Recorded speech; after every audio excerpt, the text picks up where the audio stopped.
The Jedi are not good role models. May the Fourth be with you and with your spirit. Let's talk about it. One of the best YouTubers that exists is Jonathan McIntosh, aka the Pop Culture Detective. I rewatched the video, The Case Against the Jedi Order, and started outlining, let's talk about it. There's not that many YouTube videos where I will just say, please go watch literally the entire thing. Also, if you all do that, then TikTok will plummet the engagement of this video unless you will hear about the video. It's a weird paradox of being on this app.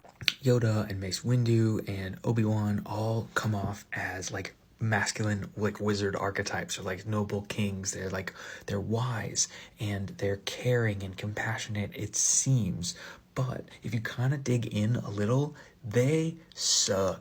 This scene sucks. All these scenes suck. Anakin is being told that he needs to leave his mother, and he's in the process of trying to mourn her because he's a freaking child, and the Jedi are leaving his mom in slavery to take him away for their space wizard adventures.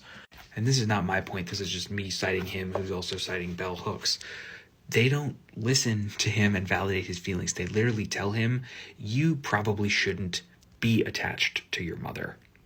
You shouldn't fear to lose your mother, even though you're a tiny child and we left her to die on a desert planet alone. Later, he is fearing that he will lose his wife, the love of his life. And the sage advice from the masculine archetype is literally just, well, celebrate that they might die. Don't be attached to them and feel no feelings about the people in your life that you love. His mother dies in his arms, and instead of having the emotional tools from sage role models to process that grief, he does what Bell Hooks predicts, and what Liz Plank predicts, and what Dr. Mann predicts, and he snaps, and he turns his pain into violence that affects the people around him, culminating in his doing atrocious things.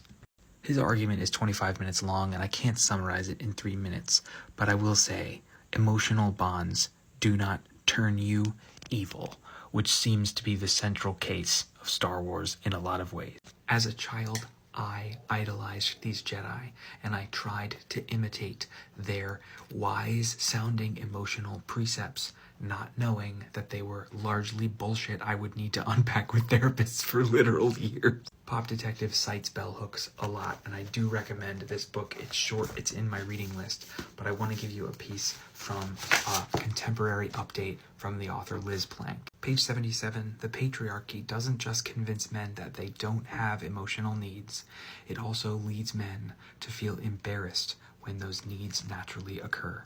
Showing violence becomes more acceptable than showing feelings. Teaching men to feel is literally life and death. Happy reading.